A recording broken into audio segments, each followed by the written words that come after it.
Tout juste 8h37 sur RMC et BFM TV. Mon invité ce matin, c'est le député de Marseille et coordinateur de la France Insoumise, Manuel Bompard. Bonjour Manuel Bompard. La situation à Nîmes d'abord, où un jeune enfant de 10 ans a, je cite, eu pour seul malheur de passer au mauvais endroit, au mauvais moment. Ce sont les mots de la procureure de Nîmes. Il a été tué dans une fusillade, dans un contexte de règlement de compte lié au trafic de drogue.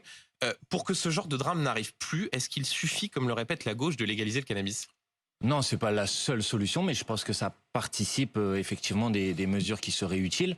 Avant de répondre précisément à votre question, je voudrais quand même avoir un mot de pensée, de condoléances, de compassion avec la famille de ce jeune homme, ses proches, ce quartier, la ville de Nîmes qui sont endeuillés.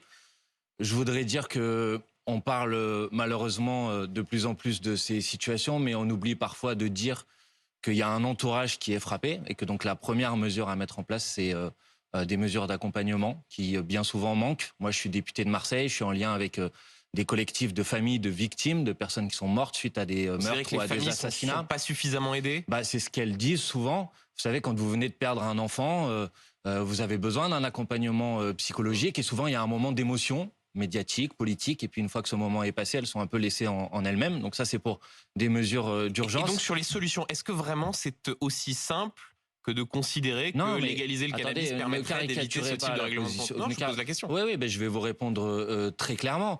Qu'est-ce qu'il faut faire ? Et il faut lutter contre les trafics. Trafic de drogue, trafic d'armes, trafic d'êtres humains. Ce qui est fait. Il faut le faire en concentrant les moyens sur les effectifs de police qui sont en charge du travail d'enquête, de recherche, d'investigation. Quand vous voulez démanteler un réseau, ça nécessite du travail d'information, ça nécessite d'infiltrer, ça nécessite du personnel humain. Les services de police. Mais je ne dis pas qu'ils ne le font pas. Je dis que bien souvent, ils sont confrontés à des manques de moyens, ils sont confrontés à des manques de matériel. Par exemple, les effectifs de douane ont été très largement réduits ces dernières années. Est-ce que vous savez qu'il y a un conteneur sur 1000 qui est contrôlé dans le port de Marseille ou dans le port du Havre, et quand Gérald Darmanin, par exemple, décide d'envoyer la CRS 8 à Nîmes, c'est utile ou c'est, Sandrine Rousseau disait hier à votre place, c'est un coup de force ? Non, c'est pas un coup de force, mais précisément, je crains que ça s'apparente pour partie à un coup de communication. C'est-à-dire, il s'est passé quelque chose, donc on va envoyer une unité de CRS. Alors pour les habitants de ce quartier, c'est pas un coup de communication de savoir qu'ils ont une unité spécialisée dans les interventions de ce type-là. Benjamin Duhamel, pardonnez-moi, mais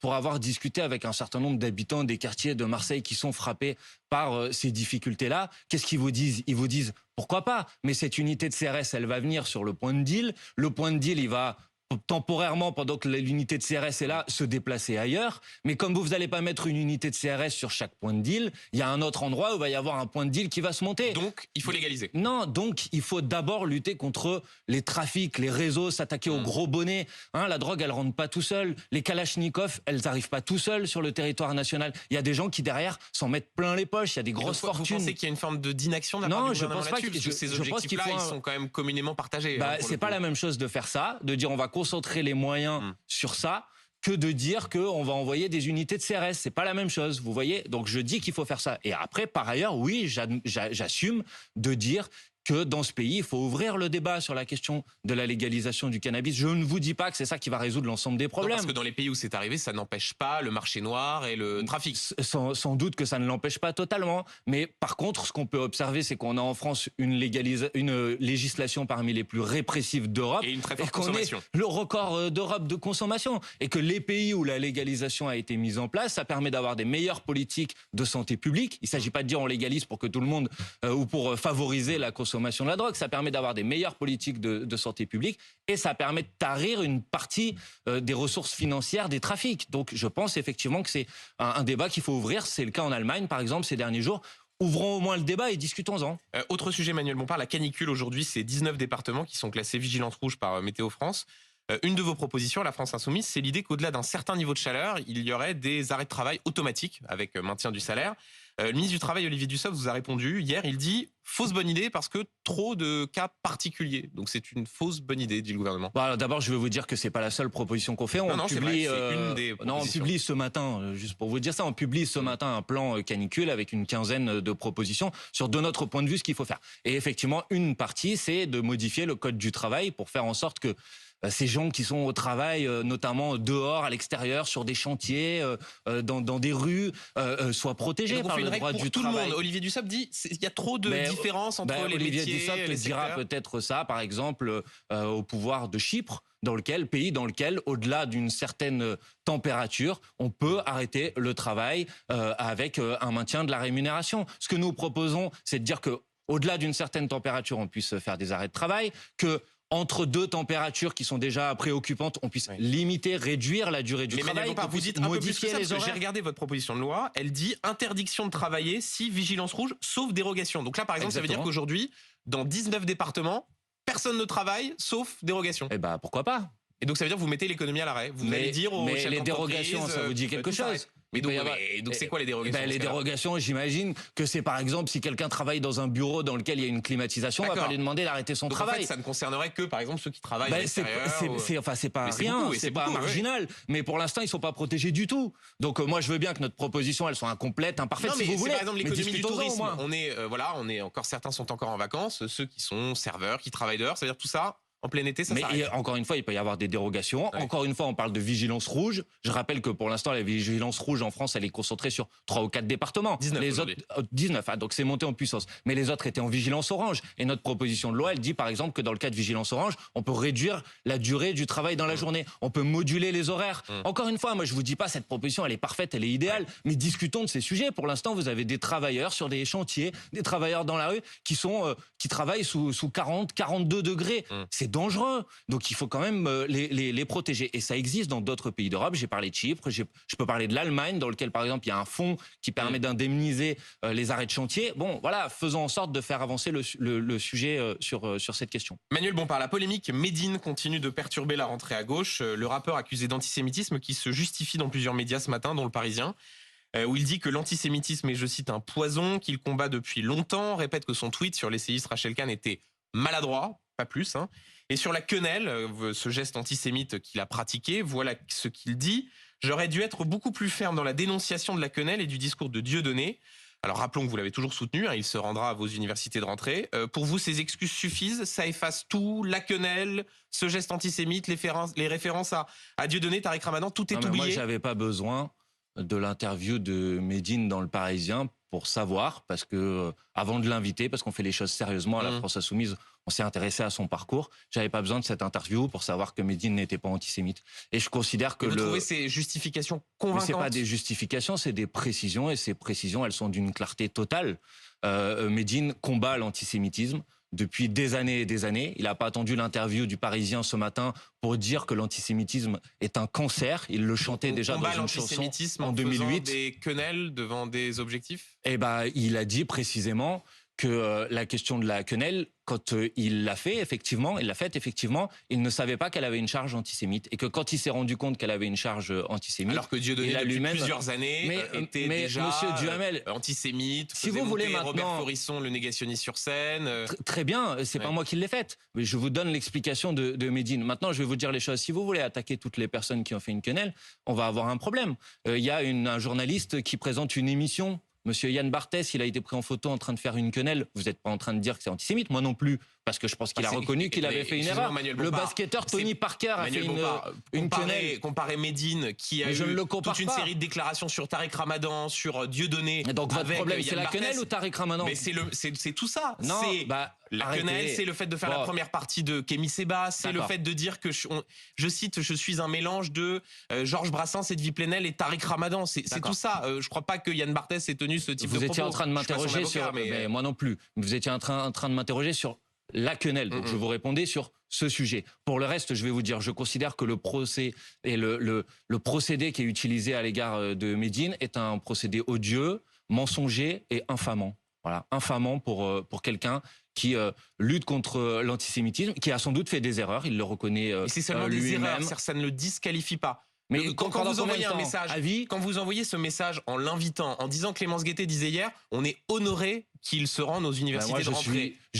Honoré, c'est le mot quand on voit ce type d'éléments. Même si, encore une fois, il a le droit de s'excuser, il le fait dans les colonnes de plusieurs médias. Et alors quoi? Ça veut dire que vous allez, que ça va durer combien de temps? Il a fait des erreurs, il les a reconnues, c'est bon. Je veux dire, je pense que ces mots, ils sont d'une clarté qui est d'une clarté totale.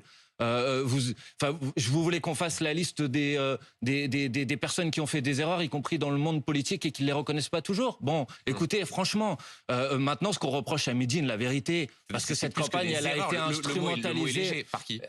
Cette campagne, ça fait des années et des années que l'extrême droite est à la manœuvre pour essayer de faire taire Médine, parce qu'il ne supporte pas qu'un rappeur engagé prenne des positions fortes, comme il l'a fait contre la réforme des retraites, comme il le fait contre le racisme, comme il le fait contre les violences policières. Il dit ce matin dans le Parisien qu'il regrette qu'on veuille le disqualifier comme on veut disqualifier d'autres minorités. Je pense qu'il les homosexuels, les juifs, les roms.